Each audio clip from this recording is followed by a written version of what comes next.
product တစ်မျိုးတွေကို sales price တွေမတူဘဲနဲ့မတူညီတဲ့ customer တွေကို sales ပြုလုပ်ခြင်းတဲ့အခါမှာ manual price change တွေလုပ်เสียမလို့ဘဲနဲ့ auto ထဲမှာ price list ကိုအသုံးပြုပြီးတော့ price တွေ auto change သွားတဲ့အပိုင်းတွေပြုလုပ်လို့ရပါတယ်။အဲ့တော့ဒီနေ့မှာယူက price list တွေဘယ်လိုမျိုး configuration လုပ်မလဲ price list တွေအသုံးပြုတာဖြစ်တဲ့အတွက်ဘယ်လောက်ထိ effective ဖြစ်တယ်လဲဆိုတဲ့အပိုင်းတွေကိုဒီမိုနဲ့ရှင်းပြပေးသွားပါမယ်။အားလုံးပဲမင်္ဂလာပါ auto with you မှာပြန်လည်ကြိုဆိုပါရနော်။အဲ့တော့ဒီမိုလေးကိုကြည့်လိုက်ရအောင်။အားလုံးဆုံး price list တွေ create ရင်လုပ်မယ်အဲ့တော့ price list တွေလုပ်မှာဖြစ်တဲ့အတွက် your sales ထဲသွားမယ် sales module ရဲ့ product အောက်မှာ price list ဆိုပြီးတော့ရှိရပေါ့နော်ဒီ price list လေးပေါ်ပေါ်ကကြတော့ဒီ configuration ရဲ့ setting ထဲမှာ price list ဆိုတာလေးကို on ပေးရတယ်ပေါ့နော်အဲ့ဒါကဒီ price list ဆိုတာလေးကို on လိုက်တော့မှာပဲဒီ product အောက်က price list ကပေါ်လာမှာပေါ့နော်အဲ့တော့ price list ထဲသွားမျိုးခေါ်လိုက်မယ်price list မလုပ်ခင်မှာဘယ်လိုမျိုးလေးလုပ်သွားမလဲဆိုတော့ယူတို့ example အနေနဲ့ပေါ့နော် retail price list ပဲဆိုပါဆို retail price list မှာဆိုလို့ရှိရင် product ကိုတစ်ခုဝယ်ရနေရောရောင်းစီတစ်မျိုးသတ်မှတ်တယ်တကယ်လို့ wholesale ဖြစ်သွားတဲ့အချိန်မှာ10ခုဝယ်တဲ့အချိန်မှာ price list ကတစ်မျိုးဖြစ်သွားတယ်ဒီလိုမျိုးလေး example လေးနဲ့လုပ်ကြည့်မယ်ပေါ့နော်အဲ့တော့ဒါက retail price ပဲဆိုပါဆို retail price list ပေါ့နော်retail price list မှာဒီ apply on မှာ product တွေထည့်မယ်ပေါ့နော်ဒါကတော့ price list ရဲ့ name လေးပေါ့နော် name လေးဖြစ်မယ်ပြီးရင် add line လေးကိုနှိပ်ပြီးတော့ဒီဒီမှာသူက apply to မှာ product နဲ့လုပ်မှာလားဒါမှမဟုတ်ဘူး category အလိုက်ကိုပဲလုပ်မလားပေါ့နော် category အလိုက်ဆိုလို့ရှိရင်တော့ category တစ်ခုချင်းစီရဲ့အောက်ကရှိသမျှ product တွေအကုန်လုံးပါသွားမယ်product ဆိုလို့ရှိရင်တော့ product တစ်ခုချင်းစီထားတာပေါ့နော်ယူကတော့ product တစ်ခုချင်းစီထားပြလိုက်မယ်အဲ့တော့ဒီမှာ product ကို on မယ် on ပြီးရင်ဘယ် product လဲပေါ့နော်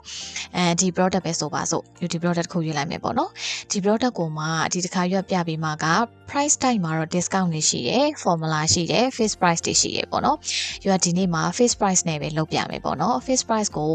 သူကဘယ်လောက်ဈေးလဲဆိုတော့တစ်ခုဝယ်မယ်ပေါ့ဒီလို minimum quantity တစ်ခုဝယ်ရဲဆိုလို့ရှိရင်သူ့ရဲ့ fixed price က2သိန်းဖြစ်မယ်ပါ unit ပေါ့နော်1 unit ကို2သိန်းဖြစ်မယ်ဒါကဘယ်နေ့ကစတာလဲဆိုတော့ယူတို့ဒီနေ့ဆိုတော့ဒီတစ်လစတယ်ပဲဆိုပါစို့ပေါ့နော်ဒါဆိုမေတစ်လဒီကနေစပြီးတော့ဒီကနေစပြီးတတ်မှတ်လိုက်မယ်ပဲဆိုပါစို့နော်ဒီကနေစပြီးတော့တတ်မှတ်လိုက်မယ်အဲ့တော့မေ1ရက်နေ့ကနေဒါကိုဘယ်ကနေစလဲဆိုတာလဲတတ်မှတ်ပေးရမယ်ပေါ့နော်ပြီးတော့ day range ကတကယ်လို့ဒီတလားမေတလားလုံးပေါ့မေတလားလုံးအဲ့ဟာဆိုလို့ရှိရင်လည်းဒီမှာ end date ထည့်လိုက်လို့ရတယ်ပေါ့နော်တကယ်လို့ end ကတော့မတည်သေးဘူးဒီကနေစပြီးတော့ဒီဈေးတိုင်းပဲသွားနေမယ်ဆိုလို့ရှိရင်တော့လည်း end date မထည့်လည်းရတယ်ပေါ့နော်ဒါကကိုယ့်ရဲ့ company မှာဘယ်လိုမျိုးလုပ်နေလဲပေါ့နော်တလားစာပဲလုပ်တလားအဲ့လိုမျိုးလုပ်တယ်ဆိုရင်လည်း end date ထည့်ခဲ့လို့ရတယ်ဒါဆိုရင်တော့ဒီ end date ကြလို့ရှိရင်တော့ဒီဈေးကမရတော့ပေါ့နော်ဒီ price list ကဒီဈေးတိုင်းမဖြစ်တော့ဘူးပေါ့နော်ဒီ price list သုံးလို့မရတော့ဘူးပေါ့အဲ့ဒါတော့ဖြတ်လိုက်မယ်ဆိုပါစို့ဒီကနေစပြီးတော့ဒါ2သိန်းပေါ့နော် save and close လုပ်မယ်ဒါကကြတော့ retail price list ပေါ့နော်ကို့မှာရှိရဲ့ product တွေအကုန်လုံးကို add line နဲ့ product တစ်ခုချင်းစီသတ်မှတ်သွားလို့ရတယ် URL တစ်ခုပဲသတ်မှတ်ပြမယ်ပေါ့နော်ဒါကတော့ retail price ဆိုလို့ရှိရင်တစ်လုံးဝယ်တယ်ဆိုလို့ရှိရင် URL 2သိန်းအဲ့တော့နောက်တစ်ခု wholesale price ဆိုပြီးတော့ထပ်လုပ်လိုက်မယ်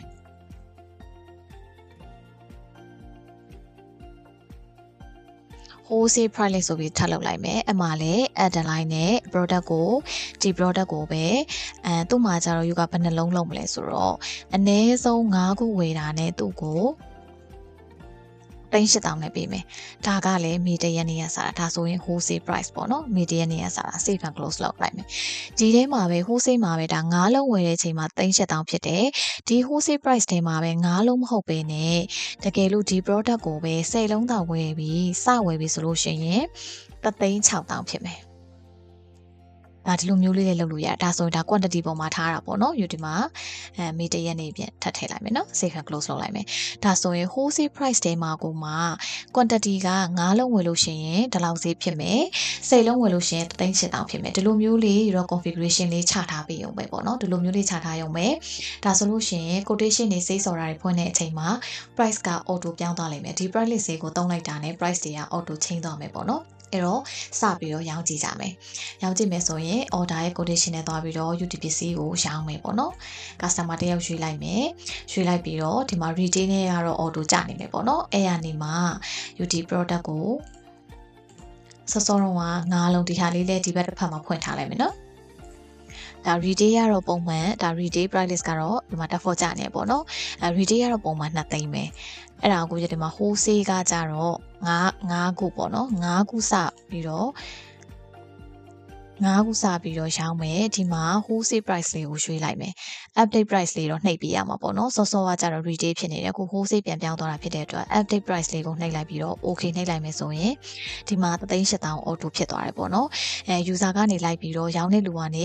ဈေးတွေလည်းလိုက်မှတ်စရာမလိုဘူးဒါဈေးတွေလည်းရိုက်ထည့်စရာမလိုတော့ဘူးပေါ့နော် manual လုပ်စရာမလိုတော့ဘူးဒါဆိုရင်ဒါ9လုံးဖြစ်တာဖြစ်တဲ့အတွက်38,000တကယ်လို့10လုံးဆိုရင်ရောပေါ့နော်အဲ့တော့ဒီမှာ use 10လုံးပြင်လိုက်မယ်10လုံးဆိုလို့ရှိရင် auto တို့ပါတူဒီဟာက price list ကတစ်ခုတည်းမှာပဲသတ်မှတ်ထားဖြစ်တဲ့အတွက် price list change မရှိဘူးပေါ့နော် changes မရှိရဖြစ်တဲ့အတွက် price list ကတော့ဘာမှလုပ်စရာမလိုတော့ဘဲနဲ့10လုံးလို့ရိုက်လိုက်တာနဲ့သူက36,000ဖြစ်သွားတယ်အဲ့လိုပဲကို company မှာတကယ်လို့10လုံးမဟုတ်ဘူးအလုံး20ဆိုလို့ရှိရင်တော့ဘယ်လောက် price လဲပေါ့နော်ဒီလိုမျိုးတွေ price list ထဲမှာသတ်မှတ်ထားတယ်ဆိုတာနဲ့ကိုသတ်မှတ်ထားတဲ့ဒီ quantity ရဲ့ဈေး live price list လေးတွေတွဲပြီးရွေးသွားတာနဲ့ဒီ quotation ထဲမှာဒီလိုမျိုးလေးတွေအလွယ်တကူပြောင်းသွားမှာပေါ့နော်ဒါ price list လေးသုံးရတဲ့အတွက်ကိုရဲ့ဒါကိုအတွက် effective ဖြစ်တဲ့အပိုင်းလေးပေါ့နော်ဒါကတော့ price list ကိုယူတော့က quotation ရောက်တော့မှပဲ price list တွေရွေးတာပေါ့နော်ဒီလိုမျိုးမရွေးချင်ဘူးပေါ့နော်ဒီလိုမျိုးမရွေးနေဘူးဘယ် customer ကတော့ wholesale ဝယ်နေကြဘယ်သူကတော့ retail ပဲဝယ်နေကြဘယ် customer ကတော့စိတ်လုံးထက်အမြဲတမ်းယူနေကြဒါကကိုအမြဲတမ်းသိတယ်လေကိုရဲ့ customer တွေအမြဲတမ်းဖောက်တယ်လို့ဆိုကိုကသိတာဖြစ်တဲ့အတွက်ဒီလိုမျိုး customer နဲ့ price list နဲ့ကိုတခါတည်းတွဲထားပြီးတော့quotation ဖွင့်တဲ့အချိန်မှာပြန်ရွေးစရာမလိုတဲ့အပိုင်းလေးလည်းလုပ်လို့ရတယ်ပေါ့နော်အဲ့တော့ယူကဒီ customer form လေးကိုတစ်ချက်သွားလိုက်မယ်နော် customer form လေးကိုတစ်ချက်သွားပြီးတော့ဒီ customer တယောက်ပဲဆိုပါစို့ဒီ customer ရဲ့ sales and purchase တက်အောက်မှာ price list ဆိုတဲ့နေရာလေးရှိတယ်price list မှာ wholesale ကိုအမြဲတမ်းတွဲထားလိုက်မယ် wholesale ဒီလူကအမြဲတမ်း wholesale ဝယ်နေတဲ့ customer ပဲဆိုပါစို့ပေါ့နော် wholesale လို့တွဲထားတယ်ဆိုရင်ယူကဒီမှာ quotation လေးအသစ်ထပ်ဖွင့်လိုက်မယ်နော်ဒီ customer ကိုရွေးလိုက်မယ်ရွေးလိုက်ပြီဆိုတာနဲ့ဒီမှာ price list က wholesale ဆိုပြီးတန်းကြပြီဒါဆိုလို့ရှိရင်ဒီ customer ကအမြဲတမ်း wholesale ဝင်နေတာဖြစ်တဲ့အတွက် wholesale တန်းကြတယ်ဒီပစ္စည်းဒီ price list ထဲမှာထည့်ထားတဲ့ပစ္စည်းပေါ့နော်ဒီပစ္စည်းတွေဒါဒီ customer ကဝယ်တယ်ဆိုလို့ရှိရင်ဒီမှာယူ9လုံးကစပြီးတော့ကိုကရောင်းရပြီဆိုတာနဲ့38,000က auto ကျသွားလိမ့်မယ်ဒါကကြတော့ price list ကို quotation မှာတခါတည်းရွေးစရာမလိုတော့ပေါ့နော် customer နဲ့ price list ကိုချိန်ပြီးတော့လေကိုကသုံးလို့ရတယ်ဒီလိုမျိုးမသုံးချင်ဘူးဆိုလို့ရှိရင်လေ quotation ရောက်တဲ့ form မှာဒီလူနဲ့ဒီ customer ကအလုံးကြီးတွဲဝယ်ရများတယ်ဆိုလို့ရှိရင်လည်း price list လေးကိုချိန်သွားလို့ရတယ်ပေါ့နော်ဒါကတော့ကိုရဲ့နေချပေါ့နော်ကို company မှာအသုံးပြုနေတဲ့အပိုင်းပဲဟာလေးကတော့ပို့ပြီးတော့ကိုအတွက်အဆင်ပြေလေးဆိုတဲ့အပိုင်းပေါ်မူတည်ပြီးတော့သုံးသွားပေးလို့ရတယ်ပေါ့နော်အဲ့တော့ဒီနေ့မှာပြပြပေးသွားတာကတော့ sale price တွေကို manual ချိန်စရာမလိုတော့ဘဲနဲ့ price list နဲ့တွဲပြီးတော့သုံးလို့ရတဲ့အပိုင်းတွေကိုရှင်းပြပေးသွားတာပဲဖြစ်ပါတယ်နောက်ဗီဒီယိုမှာယူက discount တွေဘယ်လိုမျိုးလုပ်မလဲ global discount တွေ line discount တွေကို sales ပြုလုပ်တဲ့အချိန်မှာ discount တွေဘယ်လိုမျိုးပေးမလဲဒီပိုင်းတွေနဲ့ပတ်သက်ပြီးတော့လည်းထပ်ပြီးတော့ sharing လုပ်ပေးသွားပါအောင်မရှင်အဲ့တော့ unit 2ဆက်ပြီးတော့လေ့လာပေးကြပါအောင်